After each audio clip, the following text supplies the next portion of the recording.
তারপর তারপর আর কি এই যে তারপরে আমি একটু লেট পৌঁছালাম আজকে এখানে। কি বাড়ি থেকে? না, বাড়ি থেকে আসিনি, আমি দমদম থেকে এসেছি। দমদম থেকে ডিরেক্ট এখানে শ্যুট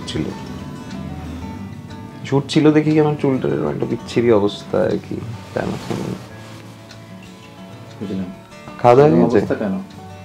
এরকম অবস্থা কারণ চুলটাকে স্ট্রেট করা হয়েছে, তারপর আমি হেলমেট পরেছিলাম, তারপর আমি গাড়িতে মোটামুটি ঘুমাতে এসেছি। ফাইন, পরে যাওনি এই আমাদের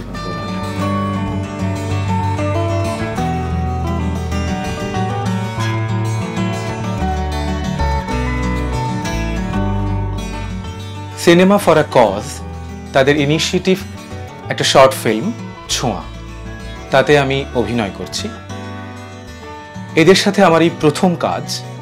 বেশ অন্য রকম একটা গল্প, অন্য রকম একটা চরিত্র, যেটা আমি খুব উপভোগ করেছি কাজ করতে। আমার চরিত্র সম্বন্ধে একটু বলি। আমার চরিত্রের নাম এখানে স্নিগ্ধ। আমি একটু আগেই বললাম যে একদম অন্য রকম একটা গল্প, বেশ বোল্ড একটা সাবজেক্ট। সেক্ষেত্রে অভিনয় করতে বেশ ভালোই লেগেছে, অন্য রকম একটা অভিজ্ঞতাও হলো। আশা করি আপনাদেরও বেশ ভালো লাগবে এদের এই কাজটা।